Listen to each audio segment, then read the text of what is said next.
நடிகராக பார்க்காம அப்பாவை யார் இயக்குறாங்க அந்த இடத்துல நம்ம உட்காரணும்னு நினைக்கிறேன். நீங்க இருக்கக்கூடிய நிறைய ஹீரோஸ் பேசி ஒரு ஹீரோ கூட படம் பண்ற மாதிரி அவங்க ஃபைனல் வரைக்கும் போயிட்டு கடைசி கேன்சல் பண்ணிட்டாங்க. நம்பல யாரும் ஓப்பனா சொல்லணும்னா. அதனால லைக்கா வந்து இவரை கமிட் பண்ணி வச்சுக்கிட்டாங்க. லைக்காவும் விஜயோடைய மனைவியும் ஒரே ஸ்ரீலங்காவை சேர்ந்தவங்க. அந்த அந்த லிங்க்ல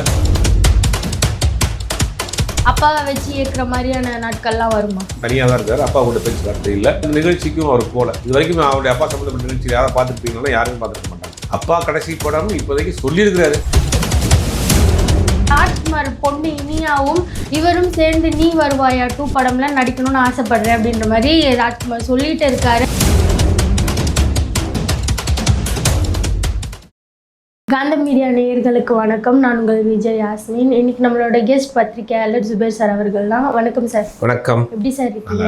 சார், இப்போதான் விஜய் அவர்களோட கடைசி படம் ஜனநாயகன் அப்படின்னு முடிச்சு நம்ம சைலண்டாக இருக்கிற டைம்ல அவரோட பையன் வந்து ஒரு டிரெக்டராக சிக்மா படத்தில் என்ட்ரி கொடுத்துருக்காரு. அடுத்தடுத்து அவர் எப்படி டெவலப் ஆக போறாருன்னு தெரியல.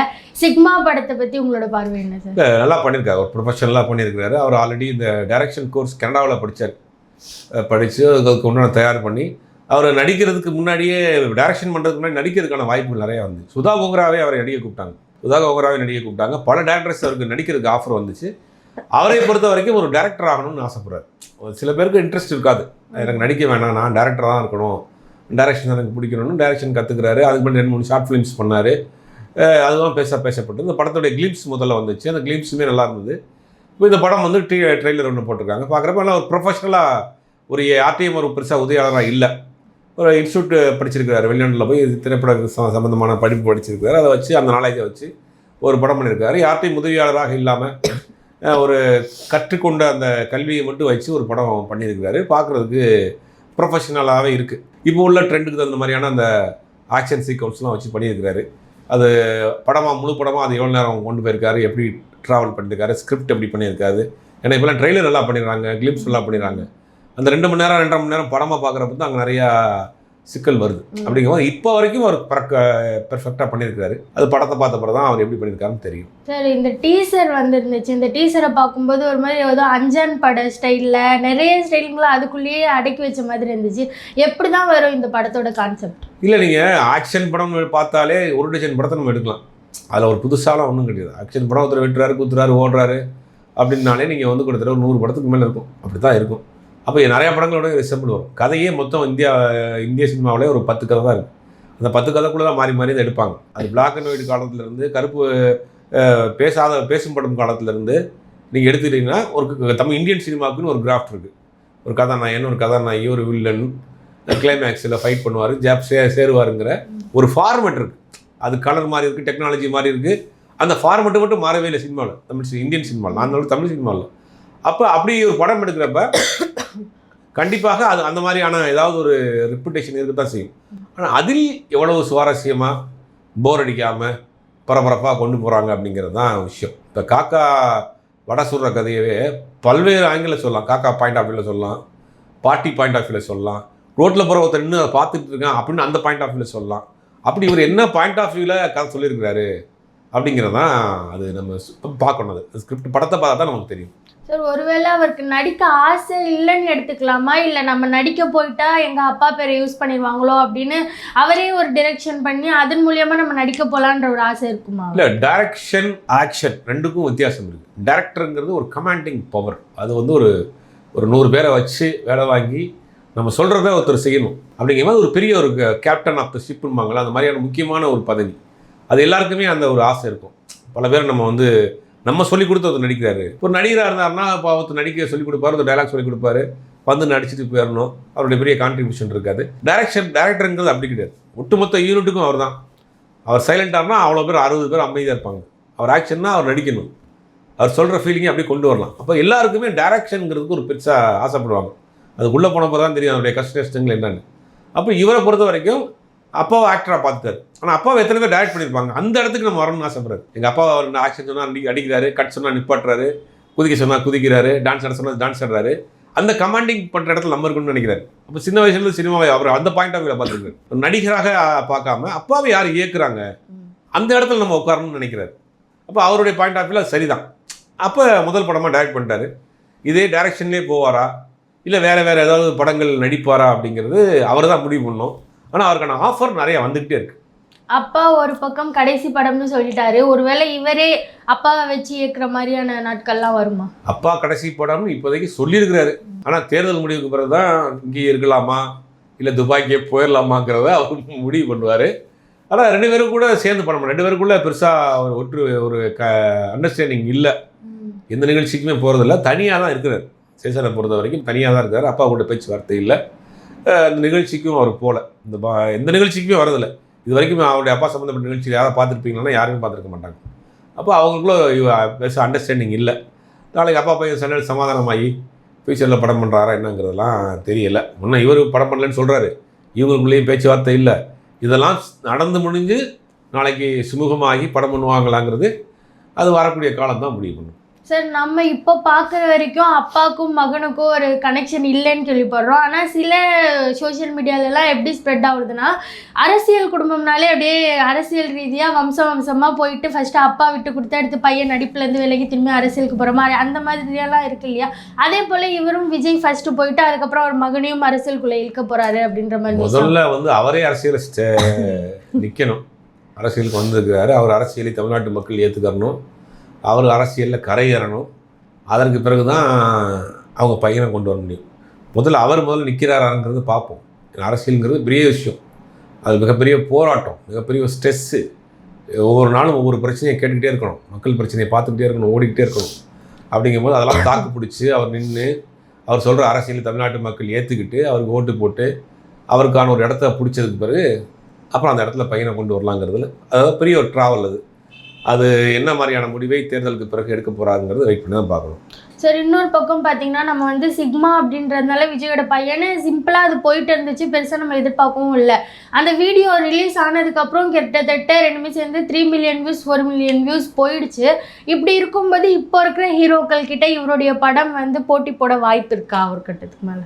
அந்த ரிலீஸ் டைமில் என்ன படம், ஆக்சுவலாக இந்த படத்தை பல ஹீரோஸ் சொன்னார். இந்த கதையை பல ஹீரோக்கிட்ட சொல்லி அந்த பல ஹீரோக்கள் தட்டி கழித்து கடைசியில் தான் சந்தீப்கிட்ட நிற்கிறார். அப்போ ஒரு படத்தை அவர் ப்ரூஃப் பண்ணிட்டார்னா அவருக்கே ஆட்டோமேட்டிக்காக பெரிய ஹீரோக்கள் சொன்ன ஆஃபர் அது வெற்றி தான் தீர்மானிக்கும். சினிமாவை பொறுத்த வரைக்கும் வெற்றி தான். அப்போ இந்த படத்தை எப்போ ரிலீஸ் பண்ணுறாங்க, எப்படி ரிலீஸ் பண்ணுறாங்க, அதுக்கு ஏற்ற மாதிரி என்ன படம் வருதுங்கிறதெல்லாம் இன்னும் எப்போ ரிலீஸ் டேட்டுக்கு பிறகு தான் நமக்கு தெரிய வரும். எப்போதான் சார் குறிப்பிட்டு வரும் இந்த படம்? ஒரு படம் ஏன்னா அடுத்த வருஷம் நிறைய படங்கள் வருது இல்லையா தொடர்ந்து. அப்படி வரும்போது எந்த படத்துக்கு கூட இந்த படம் போட்டு எந்த படத்துக்கு கூடன்னு சொல்ல முடியாது. இப்போ இந்த படம் முடிஞ்சிருச்சு. அதேமாதிரி எனக்கு தெரிஞ்சு ஏப்ரல் அந்த மாதிரி ஏப்ரல் மே அந்த வெக்கேஷனில் அவங்க பிளான் பண்ணுவாங்கன்னு நினைக்கிறேன். லைக்கா தரப்புலேருந்து நிறைய சிக்கல்கள்லாம் இருக்குது, அதெல்லாம் முடிச்சுட்டு பண்ணுவாங்க. மேபி ஏப்ரல் மே அந்த டைமில் இந்த வருஷம் நெக்ஸ்ட் இயர் சம்மரில் வர்றதுக்கு வாய்ப்பு இருக்குது. சார், இன்னொரு பக்கம் நீங்கள் சொன்ன மாதிரி அவருக்கு நிறைய ஆஃபர்ஸ் வருது, ஆனால் அவர் எதுவுமே எடுத்துக்கலன்னு சொல்கிறீங்க. இன்னொரு பக்கம் ராஜ்குமார் பொண்ணு இனியாவும் இவரும் சேர்ந்து நீ வருவாயா 2 படம்லாம் நடிக்கணும்னு ஆசைப்படுறேன் அப்படின்ற மாதிரி ராஜ்குமார் சொல்லிட்டு இருக்காரு. அதுவும் பயங்கரமாக ட்ரெண்ட் ஆகிட்டு இருக்கு. முதல்ல இது யார் ப்ரொடியூஸ் பண்ணுவான்? ராஜ்குமாரை நம்பி இன்றைக்கி யார் ப்ரொடியூஸ் பண்ணுவான்? ராஜ்குமார் இன்னும் அவர் டைரக்ஷன் ரொம்ப நாளாச்சு, நடிக்க போயிட்டார். அப்படிங்கும்போது முதல்ல இந்த நீ வருவாயா 2 எடுக்கிறதுக்கு ஒரு ப்ரொடியூசர் வேணும். அந்த ப்ரொடியூசர் இது 2 பேரையும் ஒத்துக்கிறதுக்கு இது வரணும். 2வது சஞ்சய் நடிக்கிறதுக்கு ஒத்துக்கறணும். இவ்வளோ விஷயம் இருக்குது, இவ்வளோ ஒத்துக்கறணும். அது இவ்வளோ விஷயங்களை கடந்தால் தான் அந்த ப்ராஜெக்ட் டேக் ஆஃப் ஆகும். அவருடைய ஆசையை சொல்கிறார். இந்த மாதிரி நான் நீ வருவாயா நான் 2 என்ன எடுக்க போகிறேன், அதில் என் பொண்ணை விஜய் பையனை நடிக்க வைக்க போகிறேன் அப்படின்னு சொல்கிறார். இதுக்கெல்லாம் படம் போடுற ப்ரொடியூசர் தான் முடிவு பண்ணணும். பணம் போட முடிச்சார் எப்படி நம்புவார்? ஆல்ரெடி ரொம்ப நாளாச்சு ஒரு படம் பண்ணி டெண்டெல்லாம் மாறி போச்சு. அப்படிங்கும்போது பண்ணலாம். ஒருவேளை அவரே பணத்தை போட்டு எடுத்தால் கூட சஞ்சய் ஒத்துக்குருவாரான்னு தெரியல. சஞ்சய் ஆல்ரெடி பெரிய பெரிய டேரக்டர்ஸோடைய ஆஃபர்லாம் வேணான்னு சொன்னவர். இந்த படத்தை எப்படி ஏற்றுக்குருவார் அப்படிங்கிறதெல்லாம் அவருடைய ஆசையை அங்கங்கே வெளிப்படுத்திக்கிட்டே இருக்கிறார். அவ்வளோதான். ஒருவேளை இவரே ப்ரொடியூஸ் பண்ணி இவரோட ஆசைக்கு ஏற்ப அவருக்கும் சஞ்சய்க்கும் ஒரு என்ன சொல்கிறது கமர்ஷியல் ஃபிலிம் தராமல் இந்த மாதிரி சைலண்டான ஃபேமிலி மூவிஸ் அந்த மாதிரி தரணும்னு ஆசை இருந்தாலும் இருக்கலாம். இல்லை, அதுக்கு சஞ்சய் ஒத்துக்கணும்ல. ஏன்னா அவர் அவ்வளோ ஸ்ட்ராங்காக சொல்கிறாரு சார். இல்லை ஆசைப்படலாம். நான் கூட தான் இந்த ரோட்டில் வரும் நான் பங்களாவை பார்த்தேன், அடுத்த மாதம் வாங்கிடணும்னு ஆசைப்பட்றேன். வாங்க முடியுமா? அடுத்த மாதமே வரப்போ எனக்கு கிராஸ் பண்ணி ஒரு கார் போச்சு, இந்த கார் நல்லா இருக்கும் வாங்கணும்னு ஆசைப்பட்டேன். ஆசைப்படலாம். அது எப்போ நிறைவேறணும்னு எப்படி தெரியும்?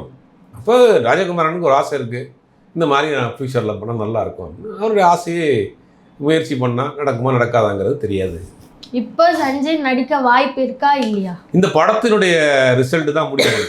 ஒருவேளை சிக்மா ஹிட் ஆகி பெருசாக போயிட்டு இருந்துச்சுன்னா அப்போ டைரக்ஷன் வாய்ப்புகள் நிறையா வரும். ஒருவேளை இந்த படம் சரியாக போகலன்னா நடிக்கிறதுக்காகவும் வாய்ப்புகள் வரும். இப்பயும் ஆல்ரெடி அவருக்கு வெயிட்டிங்கு, நடிக்கலாம். அந்த படத்தினுடைய வெற்றி தான் தீர்மானிக்கும்.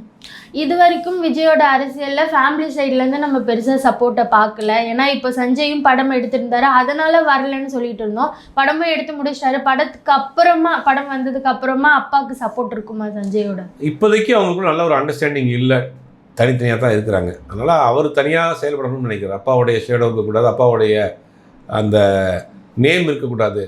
சஞ்சய்ங்கிற ஒரு நபர் தனியாக வந்தார் அப்படின்னு தனக்கான ஒரு அடையாளத்தை உருவாக்கணும்னு நினைக்கிறாரு. நல்ல விஷயந்தான், அது வரவேற்கக்கூடிய விஷயம் தான். அதை நோக்கி போகிறார்.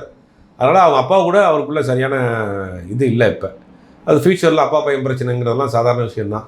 ஃப்யூச்சரில் மாறுறதுக்கு வாய்ப்பு இருக்குது. சரி, இன்னொரு பக்கம் சஞ்சய் எடுத்த படத்துக்கு அவர் நினச்சிருந்தா பெரிய ஹீரோஸை கூட சூஸ் பண்ணியிருக்கலாம், ஹீரோயின்ஸ் கூட நல்லா ஃபெமிலியர் ஃபேஸை சூஸ் பண்ணியிருக்கலாம். குறிப்பிட்ட இந்த ஹீரோ இந்த ஹீரோயின் அப்படின்னு சூஸ் பண்ணது நிறைய பேர் சொன்னார் கதை. பேர் சொல்ல விரும்பல, நிறைய ஹீரோஸ் கதை சொன்னார்.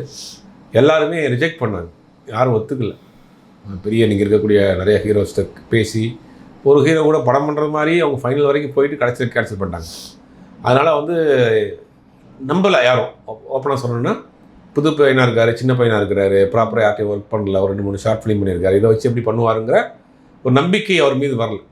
இந்த ஒரு விஷயமா இருக்கலாமா, இல்லை கதை வைஸாக கூட இருக்கும்ல, கதை சில பேருக்கு பிடிக்காம போய்? இல்லை, கதையும் முதல்ல கதையை காட்டிலும் வந்து அவங்க வந்து அவரை வந்து யார்கிட்ட ஒர்க் பண்ணார், ஒரு எக்ஸ்பீரியன்ஸில் சின்ன பையனாக இருக்காருங்கிற அதை பார்ப்பாங்கல்ல. லைக்கா கமிட் பண்ணுறாங்க. லைக்கா கமிட் பண்ணாங்கன்னா லைக்காவுக்கு பின்னாடி ஒரு கதை இருக்குது, அது அவங்க ஃபேமிலி ஃப்ரெண்டு. அதனால் லைக்கா வந்து இவரை கமிட் பண்ணி வச்சுக்கிட்டாங்க. லைக்காவும் அவங்க விஜயோடைய மனைவியும் ஒரே ஸ்ரீலங்காவை சேர்ந்தவங்க. அந்த அந்த லிங்க்கில் அந்த ஒரு பையனுக்கு படம் பண்ணணும்னு கொடுக்குறாங்க, அது வேறு விஷயம். ஆனால் ஹீரோ ஒத்துக்கணும்ல. லைக்கா மாதிரியான பெரிய நிறுவனம், விஜய் மாதிரியான பையன் இருந்தால் கூட சில ஹீரோக்கள் வந்து புதுசாக எதிர்ப்பார், எதுக்குப்பா நம்ம ரிஸ்க் எடுக்க, நம்ம லைன் நம்ம சரியாக தானே போயிட்டு இருக்கோம், எதுக்கு இந்த நேரத்தில் ரிஸ்க் எடுக்கணும்னு நினைப்பாங்க. அந்த மாதிரி சில பேர் வந்து இதை வந்து அவாய்ட் பண்ணிகிட்டே இருந்தாங்க. கடைசியில் இவரை போட்டிருக்காங்க. இவருக்கு தெலுங்குலேயும் ஓரளவுக்கு மார்க்கெட் இருக்குது. அதனால் தமிழ் தெலுங்கு 2 லாங்குவேஜில் பண்ணுவோம். ஆக்ஷன் படத்துக்கு லாங்குவேஜ் பெருசாக தேவைப்படாது அப்படிங்கிறதுனால இந்த படத்தை பண்ணுறாங்க.